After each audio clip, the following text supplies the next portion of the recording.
Hey everyone, just want to thank you for your patience and we're ready to get going. I just want to welcome Lindy Klein and Chris Mewburn when he drops in from the Australian College of Nursing, here to present their presentation, Stories from the Helpdesk. So thanks, Lindy, and I'll hand it over to you. Cheers. Thanks, Jane. Sorry, folks, for the rather late start and a bit of a rocky one, but off we go. I've been following the chat, and yes, Guido, that first part was a real help desk story. Hopefully, the lessons evinced there are replicated in the presentation slides. I'm just going to say hello with the video and then turn off the camera so I'm not chewing up everybody else's bandwidth. So, hi, this is me. I'm sitting in a computer lab at the Australian College of Nursing office down in Burwood.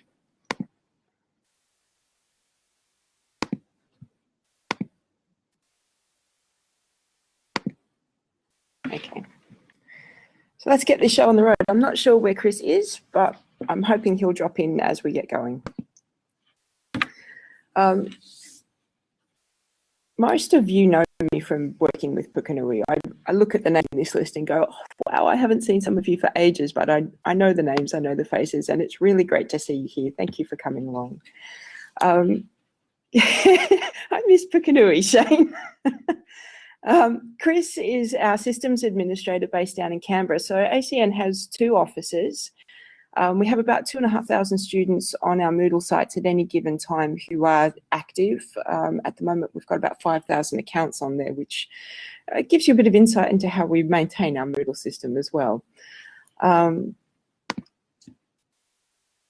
My official title is Instructional Designers, and for those of you who aren't familiar with that role, we proof course materials that are built by subject or content matter experts. So we're trying to make sure that the content flows, that it's cohesive for a student going through it. We make sure that there are engaging activities, so it's not just kind of PDF and PDF. We try and advise our teaching colleagues on how to use online learning tools so that it's most effective for both them and their learners in their courses. We design assessment tasks.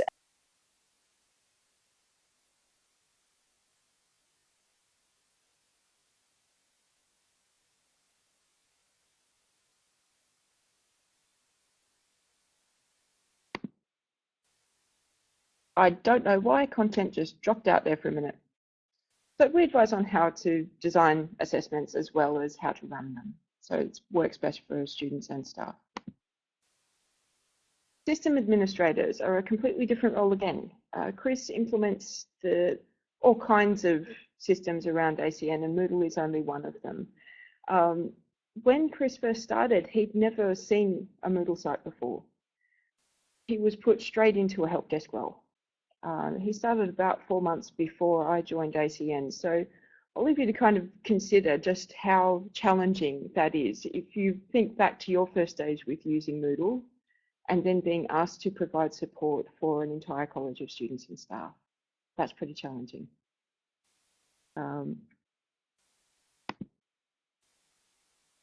The roles of instructional designer and systems administrator, they don't really relate to that kind of frontline support role. That's not help desk. Certainly, instructional designers and system administrators have a role to play in making sure that help desk queries don't become absolutely inundating, but it's not really their job to answer the ticketing system requests, except that it is. At ACN, yeah, I think a lot of people can relate to this, Melanie. It may not be explicitly written into your position statement, but there is an assumption that you're the person who deals with this part of things. Yeah, Miriam, yes, I know you can relate to it as well. And I kind of want to question why that assumption gets built in. I know for myself, I joined the Australian College of Nursing having previously been their Moodle consultant. So it was a relatively natural expectation, whatever role title I was given, there was going to be Moodle support in it, whether it was written in the role description or not. Looking at Chris's role, though, that's a generic systems administrator. From installing Windows Office onto computers to, providing support for help I can't submit my assignment are vastly different things. I would love to get you to elaborate on that a little bit later on if you want to have a think about what you can safely share in a public forum. So I'm hoping everyone else can relate to, tag you're it.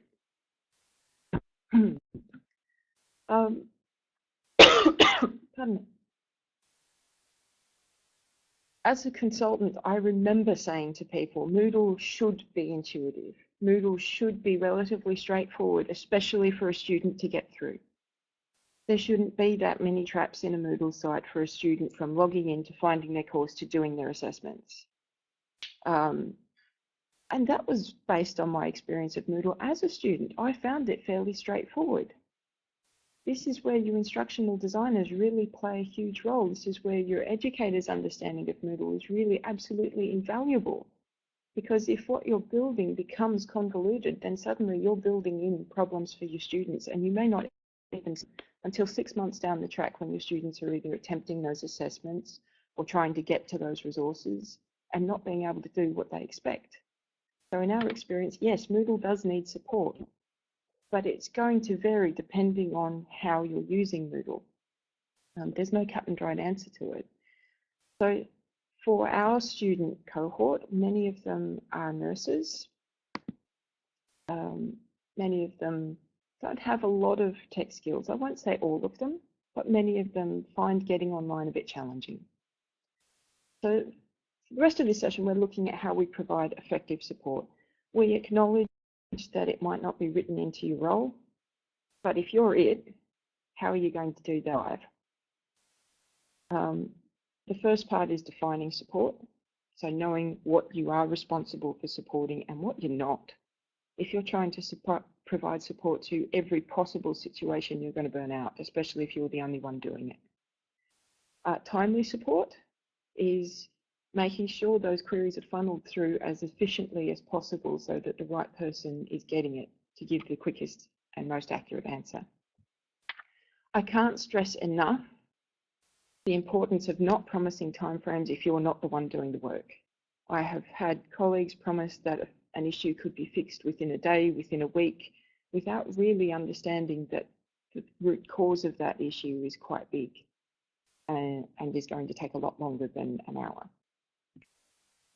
Informed support kind of ties into providing timely support. It's making sure that the people who are supporting the system, who are providing administration functions, understand what's causing the bulk of your support queries so that that's addressed quickly and efficiently. We're going to look at that with the story a little bit later on. It's also human support. And Meg James, who I know I've seen in this room and who gave me a brief call before, would remember this from when I was working at Pukunui. Human support is realizing there's another person on the end of the phone or on the end of the computer. And although the query might be the 16th of its type that you've had in the hour, you need to treat that person on the other end as a real person, that they have their fears, their frustrations, and they're doing the best they can with all the other things they've got to deal with. It's also about being kind to yourself in that support role. You can't support every single person with every single problem they've got. You can be kind and efficient while you're doing your job. So let's talk about defining support limits, and I really do like this analogy. A mechanic has a defined set of things that they can fix. One of them is not making sure you have a driver's license or that you know how to drive the car. Yeah, Melanie, it's not my job to make sure that a student has got their flat installed. It is my job to let them know that they will need to have it installed and working. It's my job to let them know what the baseline requirement to be able, and if I possibly can, point them in the right direction for getting those to work. So, you might point them to the Adobe website to upgrade their Flash player.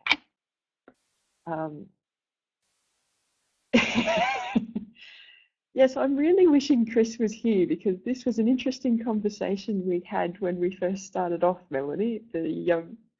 And it's one I remember from when I was first providing tech support. There is an inherent desire to want to fix everything so that the student has the best possible experience they can.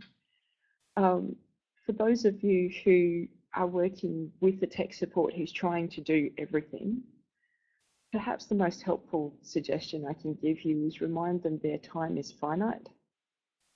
The number of students they have to support is not, it's infinite. And if you can't provide that same level of support to every student, then you probably shouldn't be providing it for just one. It's not fair, it's not equitable to anyone involved in that situation. But you can be firm and polite and point them in the right direction. Yeah, yes, Meg. Some students will keep pushing.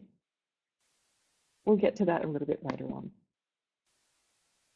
So we're kind of neatly talking about expectations here as well. It's with, I love Marin's fly spot.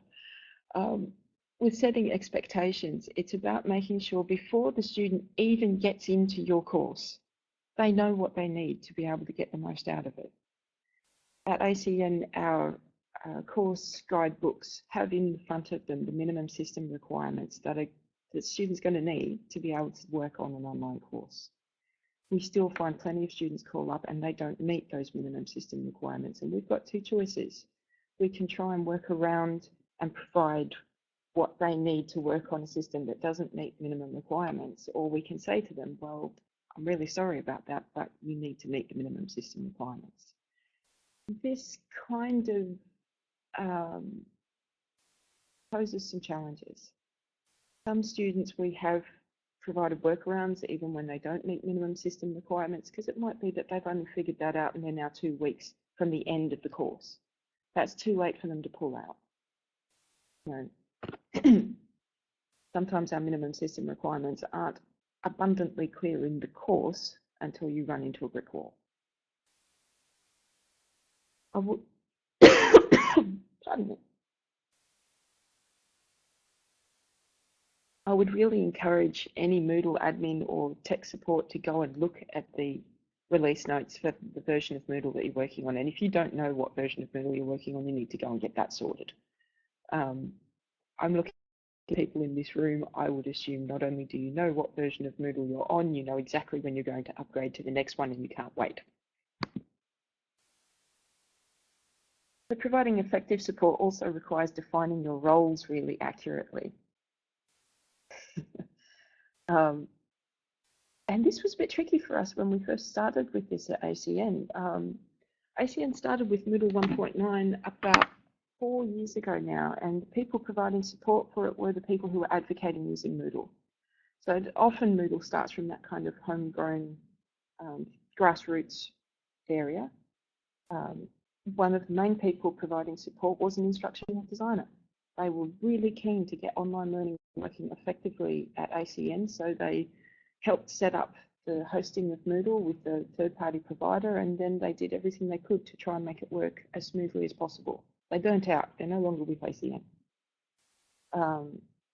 But it then became kind of natural for other staff here to expect that instructional designers support Moodle. That's a natural kind of relationship. And to some extent it is natural. You know, I have 2 other colleagues who are instructional designers. They do provide support with how to design activities. They provide support with the best way to get this content to work effectively in Moodle. They don't provide support for resetting passwords for students. So it's about knowing what kind of support requests you're going to get and how you can filter those through. So these days at ACN we have a reception who accepts phone calls from students and passes them through the student ticketing system. And we have a student services centre who does a similar sort of thing. The baseline first level support is being able to reset a password. Anything beyond that gets us up to people who work in Moodle day to day, and I admit anything beyond password reset, if it's an assignment or an assessment issue, I will try and pass it back to the coordinator of that course or subject. because they've most likely set it up and understand what the requirements are for it. If it becomes a technical issue with that assessment, then I step in to try and help it. We have improved the flow for the students since we first started. So originally they were going through about 6 different points of contact before they'd get an answer, and that's not okay. Going through 2 points of contact before you get an answer is still pretty rough, but it's smoother. So from your own perspective, what I'd encourage you to reflect on is who in your organisation is frontline support, who's going to get the call when a student gets really frustrated and just wants to yell at someone. Who's the next level of support, who can actually fix it, and how are those 2 points connected? We have external tutors. Many of them cop that first frustration from a student who can't get something to work on Moodle, and our tutors have no idea how it's supposed to work, or whether it should work this way or that way, or whether they should be the ones who can fix it. We've worked with our tutors to try and reassure them, no, your support level is anything that's content related. If it's a question about, I don't understand this part of the content, you can fix that. If it's not that question, send it back to us and we'll send it on to tech support.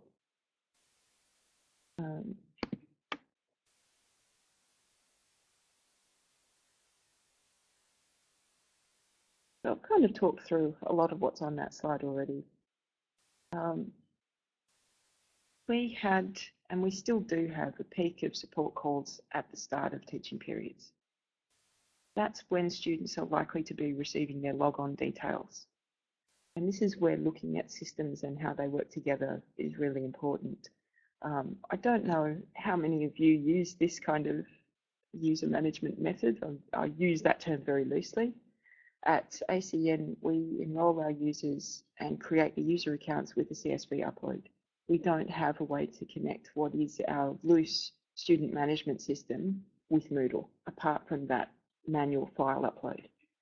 So because students get sent out a letter with their user logon details, sometimes they'll get the letter before they've actually been uploaded into Moodle, which results in a lot of support requests. I can't log on, I can't change my password, why can't I get in? We are working to smooth that out more. It's taking a long time to smooth what really should be a fairly simple problem, but has become more complex because of the systems involved.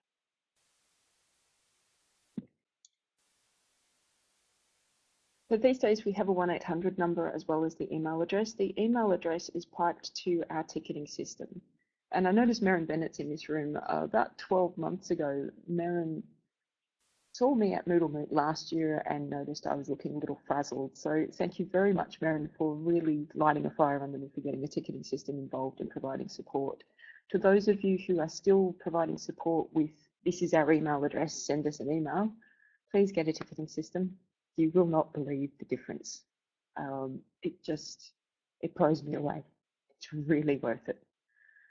There are lots of different systems out there. The one that we're using at the moment has recently been upgraded and I'm noticing is a lot more efficient.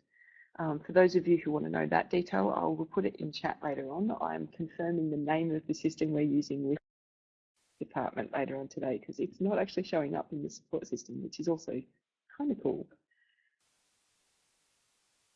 You want a support system where you can allocate tickets to individuals and know that those individuals are working on it, that you can clock time against it. An open source one can be fantastic. I know ours is a proprietary system, but we have previously tried an open source one. It wasn't quite okay for what our IT department was trying to use. And this is where another kind of overlapping issue comes in. A ticketing system is often going to be claimed by your IT department. So if you're trying to provide Moodle support outside of IT, you're going to need to get very friendly with your IT manager. Part of what held us up with getting a ticketing system in place was building those relationships with the IT department here so that they understood the pain that not having one was causing and the implications for them in us using it so that it wasn't adding to their workload for us to use their system. And that's an important consideration. Setting expectations is really, really important. So if a student expects that as soon as they get their enrolment letter, they can log into the system and start studying, they're going to find it's a couple of steps away from the reality. It shouldn't be. They should be able to just start studying straight away, and we're working towards that. But at the moment, we've had to reword the letter that goes out to students to set the expectation that they may be able to, they'll be able to log in from the start day of their course, but maybe not before. I'm just reading Mary France Nadu's comment there. A ticket system implicate in Moodle could become effective as a Q&A.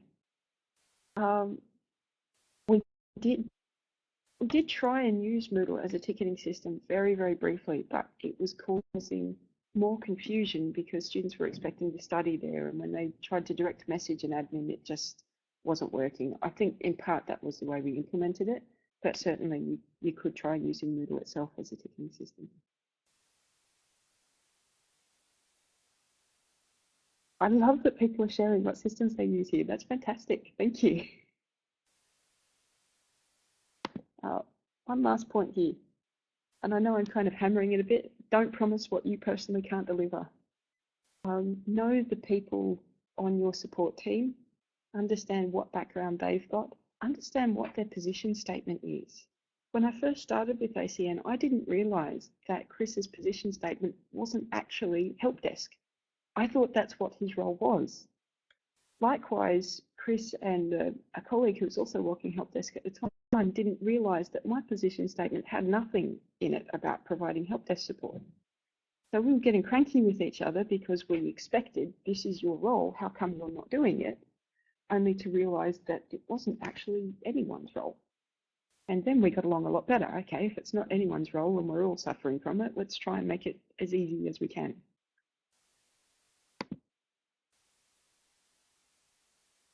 Timely support is really important. It is not okay to leave a student or a staff member wondering what the heck is happening with their request, particularly when it pertains to submitting assessments or trying to get access to the site or trying to get access to the course. Those tend to be the biggest stress points we see in our system, and what we try and do is request no, okay, we've got your request, we can see there's a problem, we will get onto it as quickly as possible. If we don't have all the information, we ask for it, and ask for it in the first response. Tell the third or fourth response to the student to say, oh, hey, actually, we needed this bit of information from you. You are going to create yourself problems.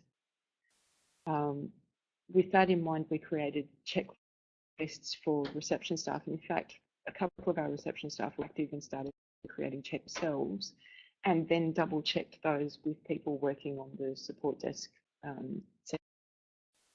to try, have we got everything that you're going to need when we forward this query to you? Is there something else we should be asking for? And that was fantastic. From my perspective, the key information you need to be asking for is what's your username. If they don't know what their username is, that's a problem. If they don't have it, then try asking what is your email address. We now work on Moodle 2.7, which allows an email address as a username. I can't value that enough. It's fantastic. Ask them what course or what subject they're trying to get access to. So what point in your site are they trying to get to, and what behaviour are they expecting? If it's an assessment, need the name of the assessment, not just generically an assessment in this subject. Many students expect that the person they're talking to knows their subject intimately well. It's not a realistic expectation. We have to, so to leave this information, just select that query for you. At ACN, we also run 2 Moodle sites as well as a third ePortfolio site. So we do get queries from people going, oh, I can't log in. They're trying to get to the wrong site. So we've developed checklist items for our reception staff to go, is the site you're on blue or green? Which is the quickest way to determine which site they're actually looking at and which site they're supposed to be looking at. Yeah, Melanie, I can totally relate to that. We still include a contact us page on our Moodle site with the direct link to Helpdesk. plus links in many of our courses directly to the Helpdesk query area. So it does dumb questions. Nothing stops dumb questions. But it does mean they get dealt with a little bit quicker, which tends to reduce the angst around them. Yeah, that's one that we haven't had as much of an issue with because our Moodle sites have two different names. We don't get students trying to log into Moodle to our Moodle sites as the CPD site. So that helps us with our students go, well, are you looking at Connect? It reduces those Moodle confusions. But yes, a common one for sure. When I first started with Moodle at ACN, we were really keen for every educator to have as much flexibility as possible, designing their courses and being creative and really engaging with this. And I am still an advocate owing coordinators as much creativity as possible, but we've slightly changed tack because when you've got a help desk that consists of pretty much 2 people, you can't support an organisation that's got 2,500 students going through roughly 90 courses at any given, and none of those courses look anything alike. A student could be asking for help from a particular area and the support desk people have no idea what that is, what it looks like to the rest of the course. So from an instructional design perspective, the team of IDs got involved in this quite heavily and went, okay, we need to standardise this. From an ID perspective, the cognitive load that's added to what students need to do when nothing looks the same, when nothing is predictable, is just ridiculous. You're adding excessive noise that doesn't benefit them in the study goals that they're trying to achieve. It has really no practical purpose. So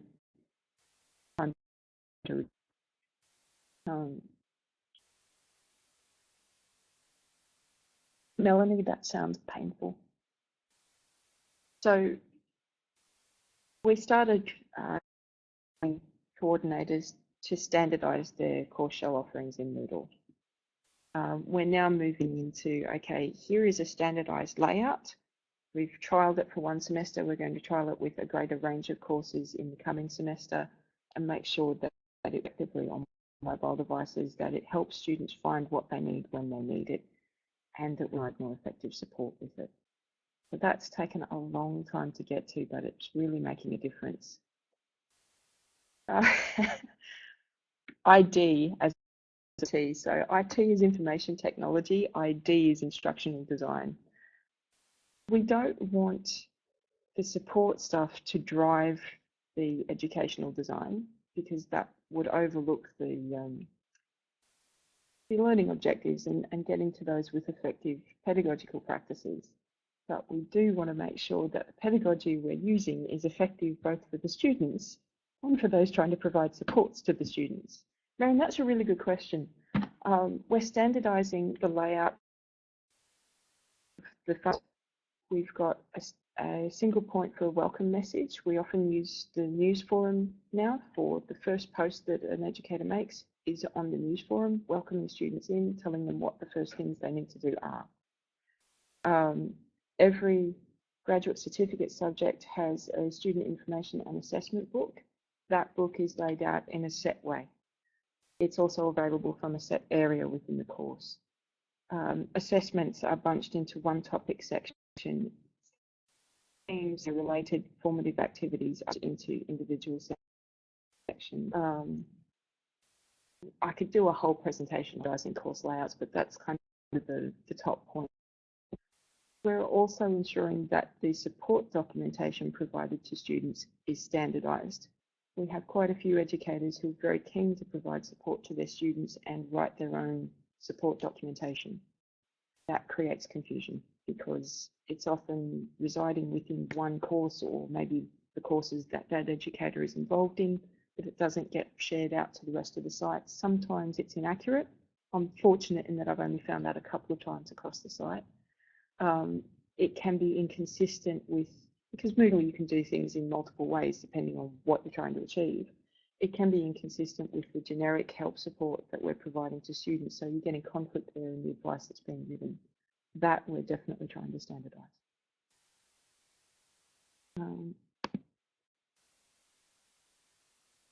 Because I'm one of 2 system administrators responsible for the Moodle sites at ACN, because both of us do help desk tasks, we see what causes frustration because it's frustrating us. It makes it personal.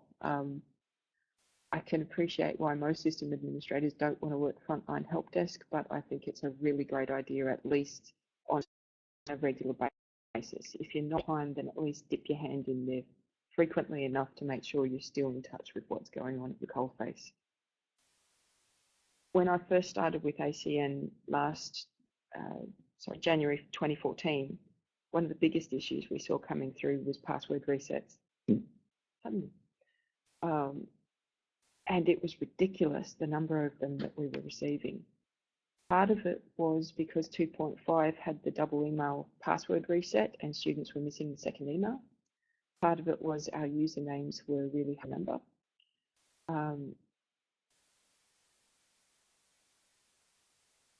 Oh, Colin, that's a really good question. I'll come back to that in just a moment. We ended up going, well, okay, we're upgrading to 2.7 anyway. If we hang in there for another month or 2, this will be resolved when we get to 2.7. And sure enough, it was. We've had one password complaint regarding the email process with 2.7 that I'm aware of. Chris could probably provide a few more statistics on that because he's closer to the front end of things than I am.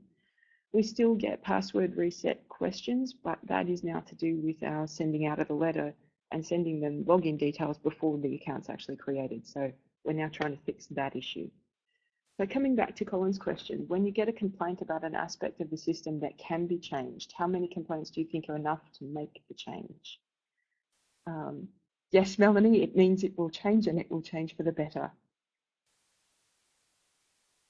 From my perspective, and it is a personal opinion, this isn't necessarily one that's endorsed by ACN. If I get one complaint that the system is not behaving the way it should, then I start asking the people who will have to manage it and report to higher executives, is this system working the way you expect it to? So have we got a dissonance between an expectation or a dissonance in how the system is actually functioning? If the managers for various areas come back to me and go, look, yes, we've talked to our educators, that's not what we would expect. One is enough to question, absolutely, Greg, or at least it is from my perspective. If you get the answer back, no, that question's not really relevant from the staff that you're working with, then you probably need to set it aside until it either becomes a pressure point again, or there's an upgrade that kind of resolves that as a side effect. And I have suggested to people when I was working at Pukunui, look, if you can hang in there for a little while, you can upgrade the system and that problem just goes away because it's no longer in the next version.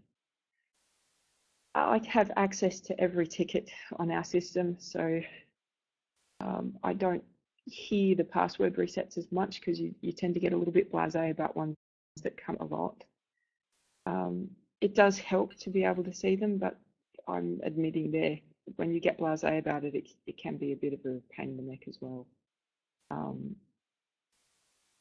I try and curb that in my own behaviour, I guess.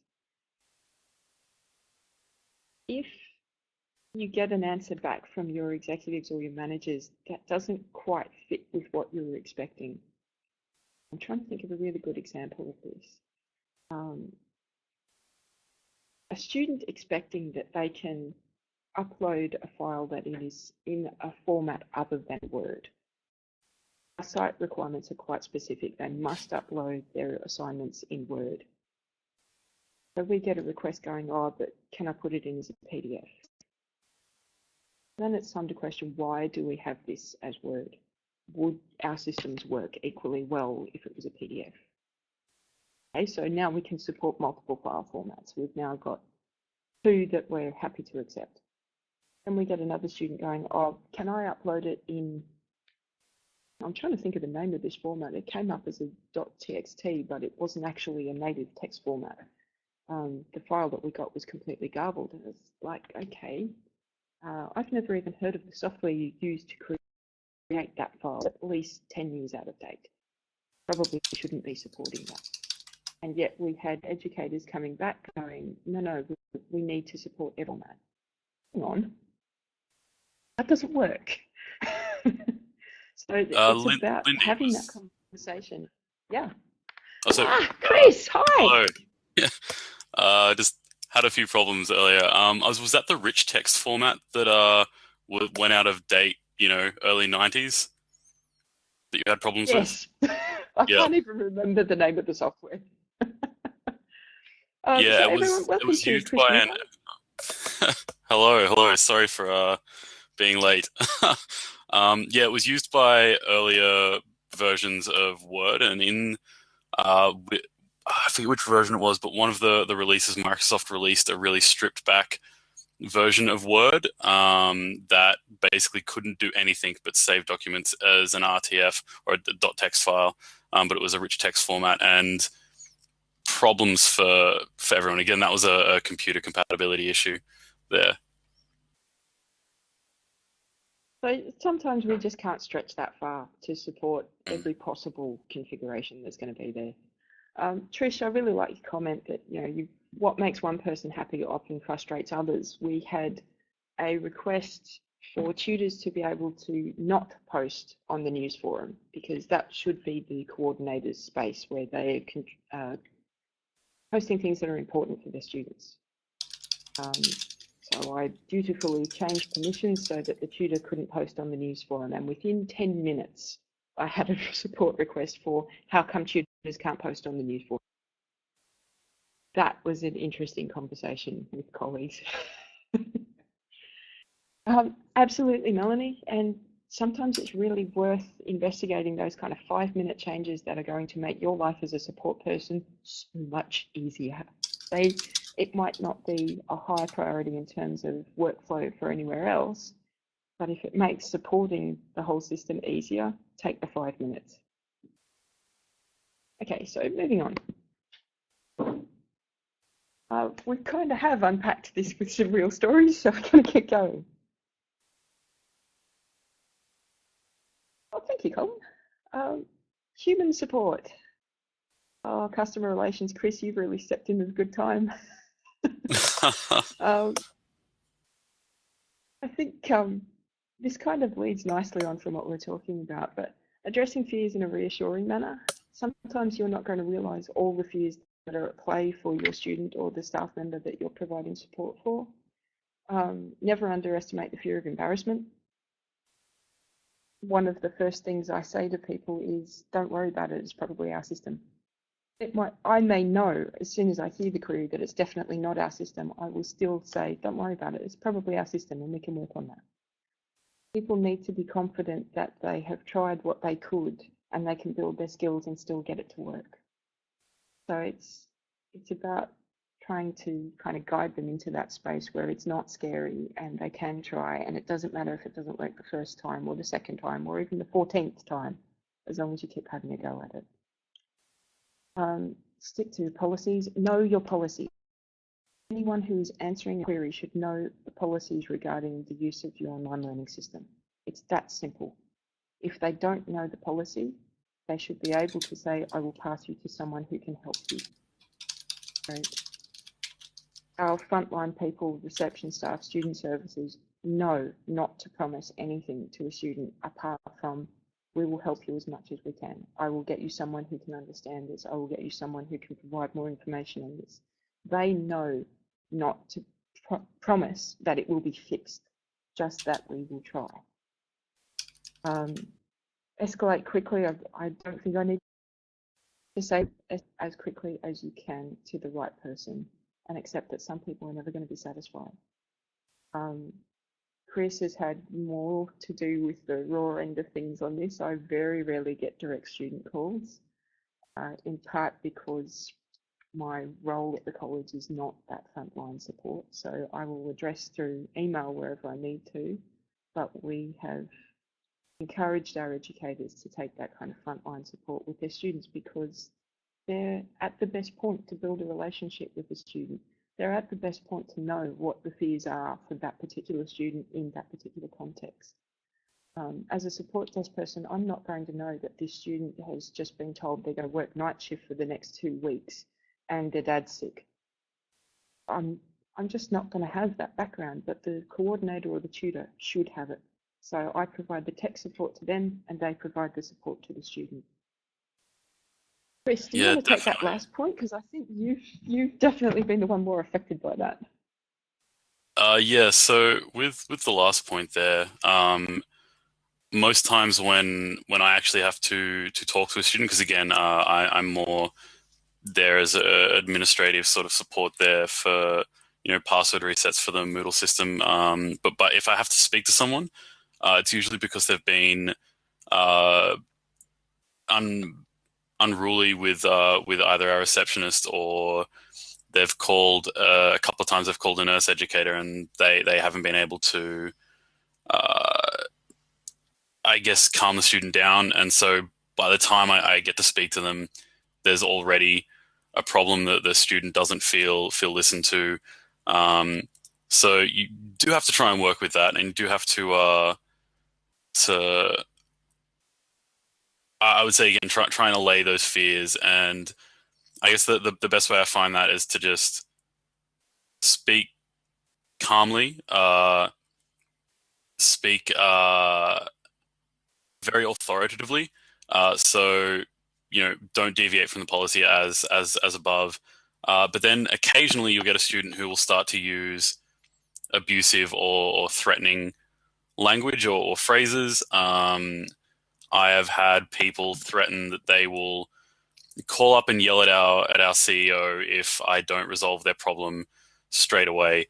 I've had people, you know, who are just emotional and upset. And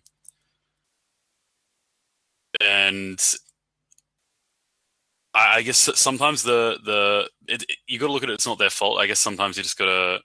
They are at a point where they just don't know what to do, and they feel like this will solve their problem for them. But you also have to look at yourself and go, is this productive for me to engage in? Do I need to escalate it? What do I need to do here?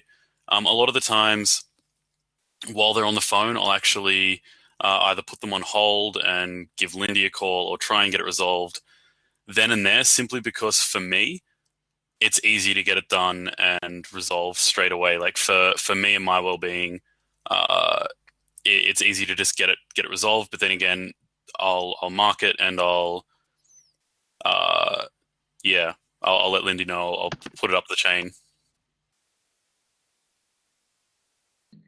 So if I get a request like that, I know by the time it hits me that everyone involved is pretty much at screaming point.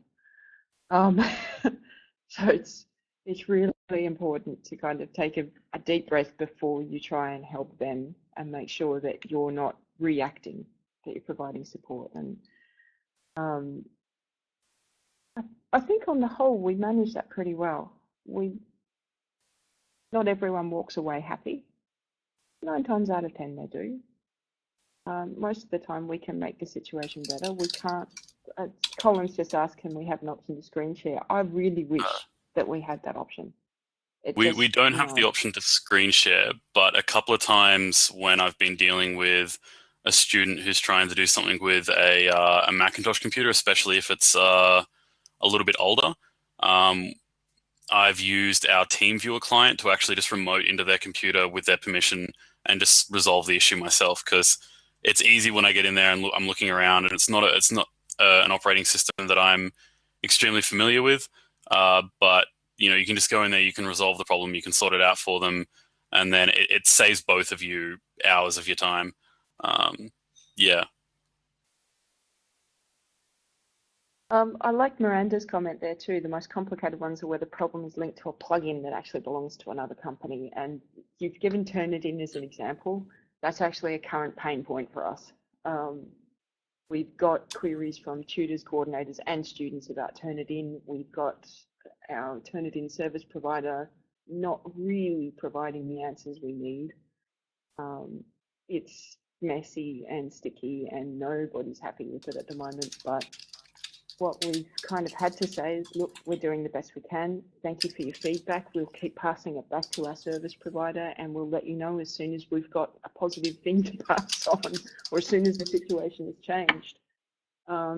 That's, again, it comes back to setting those expectations that, no, I'm not the one you should expect to be fixing this, but I'm doing the best I can.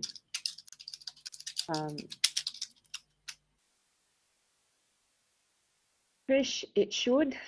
I think we're a small organisation, and the threat of students talking directly to our superiors, Chris, I don't know, for me that's certainly, in the immediate minute it happens, it feels quite heavy and weighty, and it's hard to distance from. Yeah, yes, there will be talk about that at Moodle. Sorry, go Chris. Yeah, no, again with that, like, it just, if a complaint is made up there, it then has to go through a process, and then that makes hours of time that gets spent, dealing with an issue that I could just resolve then and there in the minute. Again, I make a note of that person. That's only happened to me twice, where someone's gotten to that sort of point of being abusive. And that they wouldn't expect us to be abused, but the person, you never know, like, that they often insinuate that they'll say that they're the one who has been abused, and then it goes, an investigation would have to happen. It would have to go through in a formal process. It creates a lot of headaches. And again, I resolve it. I'm pretty blunt sometimes. I'm just like, look, I'm going to do this, but I am making a note. I'm logging the incident. I wouldn't say I'm professional, but I'm blunt. And again, it's just less headache. It's, yeah. Yeah. Yeah, fortunately, that doesn't happen very often. Again, twice. I think that, yeah. Kind of have unpacked all of that in some stories as well. So I'm aware we're up to 11 o'clock, and I've got an hour for the session. Can Shane or maybe Stuart or Meg verify for me how long we have for the session, please? Yeah, hi, Lindy. That's pretty good timing. These are intended to be about 1 hour sessions, so you're a little bit late starting. So if you wanted to have questions for 5 minutes, that would be absolutely fine. You're a legend. Thank you. That would be wonderful. I've really appreciated the guys chipping in on the chat here with kind of questions and comments, but let's open it up. Is there something we haven't touched on that people are curious about or interested in? How can we take this?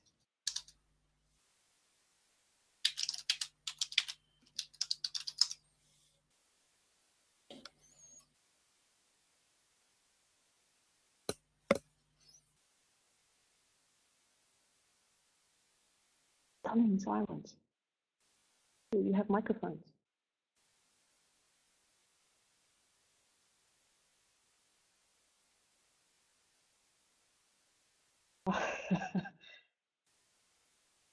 Okay, I want to take Colin's point first. If it's teachers or academics complaining, management knows who the difficult people are. Wonderful thing about a ticketing system is private notes. So you can actually flag with the support people, okay, yes, we know who this is. We know what they're like. Tread carefully, otherwise you will get a performance complaint. And they're private, so they're not shown to the person making the support query. I have said to the folks working on support with me, if you wouldn't say it to their face, don't put it in the ticket, whether it's a private note or not, don't do it. Same thing goes with putting anything on the internet. If you wouldn't show it to your boss, don't put it up there. What sort of role do you provide to the bosses to support your team? Return on investment, sorry. That's really hard to quantify, Maren. And so much so that we're having difficulty making a case for a systems administrator role as distinct from ID, an LMS systems admin role as distinct from ID or generic systems admin that Chris does.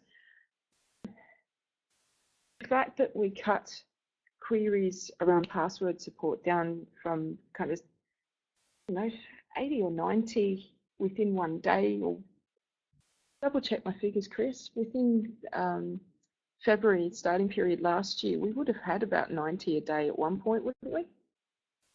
Easily. So I think it ended up being over the month of February, starting last year, up to mid-March. I think we had 2,000 something come through. That was Connect queries in total, though. But most of those would have been password resets at that particular time. Definitely, of those, probably 80 to 90%. Our ticketing system, our ticketing system now has reporting, but back in February 14, we didn't have a ticketing system. So we were absolutely getting flooded. We should be able to say to our executive managers, hey, this system means we can actually track this stuff for you now. You can see how much we've dropped these queries. But we've kind of dropped the queries before we introduced the system that could report on it, which is frustrating. I would be more than happy to hear from others here on how they're proving return of investments to their executive and managers generally. Certainly the managers that we both report to value what we do and see that it is having a benefit to the organisation. But we're working in an organisation that's having trouble seeing maintaining an online learning system as being something that needs to be done. And I'm rather sad in saying this. It's really quite frustrating that they can see the value in maintaining a physical classroom. And in fact, we have 2 staff members hired to maintain physical spaces. We have no one who maintains our online learning space. Paid for. Yeah, ouch is a mild way of putting it, Aaron. Yeah, I definitely agree, because the problem being with my role as just a systems administrator over everything is that I don't have the time or the knowledge to in-depth of Moodle to be able to relieve that work and take on that role of responsibility, which it needs to be its own role. It really does. I think if you've got a website the way you're supporting thousands of students, you should have someone at least dedicated role. yeah. So I think currently at the moment we're trying to refine processes to reduce the amount of support to kind of mitigate that fact. But at the same time, again, as Lindy said, if people upstairs don't necessarily recognize or see the need for it, then it's difficult, which is part of the reason why the ticketing system was brought in. It does allow us to have a measure of KPIs in a sense, and to record the volume and number of tickets coming in.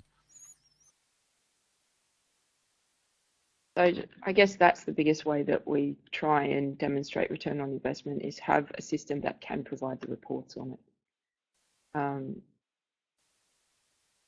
Yeah, Larry, that's really hard. So we have, and I'm actually doing a presentation on this at Moodle on instructional design and the impact that has on students using the system. It's distinct from Helpdesk support, but it has an impact on the return on investment of the LMS. If you can't design well in it, you're not going to get a good return on investment. If you can't support it, you're not going to get a good return on investment. Moodle, because it's open source, you often find a lot of smaller organizations use it because it's free. And there's a sense that free means inexpensive or cheap or low cost. It's open source. It's not free as in no cost. I mean, Julian Ridden used to equate this to, you don't get a free puppy and then not feed it. You don't get a free LMS and then not support it. Moodle Moot and iMoot, Catherine. So Moodle Moot AU is running a little bit later on this year. I'm not trying to cross-brook it. It just kind of came to mind in the context of what we were discussing. Exactly, Melanie, or Bear. It's what Martin says too. So,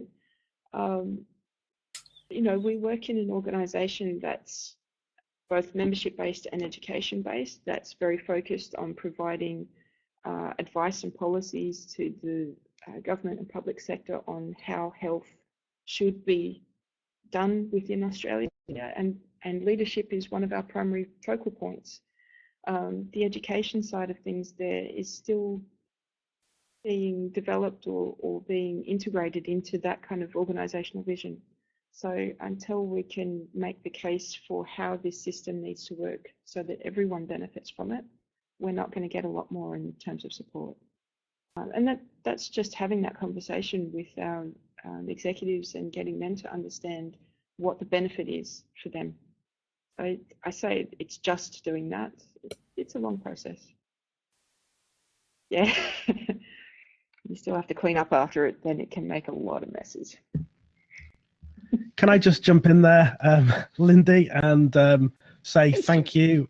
Thank you very much for this presentation, which for many of us who've come from a technical background or get technical work, put upon us, if you like, I think that's been, it's kind of been like, I think a few people at the beginning said, welcome to my world. And it does feel like such a familiar picture for everyone. So thank you very much for your time. That's been really great. And I'm sure that people may have some questions and conversations that can obviously carry on in the course area, in the forum afterwards. Thanks very much. Thank you, Stuart, and likewise, I'd love to carry these conversations on in the forums on iMoot. So for those of you who know me, feel free to, or even those of you who don't, feel free to start up some forum threads in iMoot and talk more about it. Have fun with your support roles.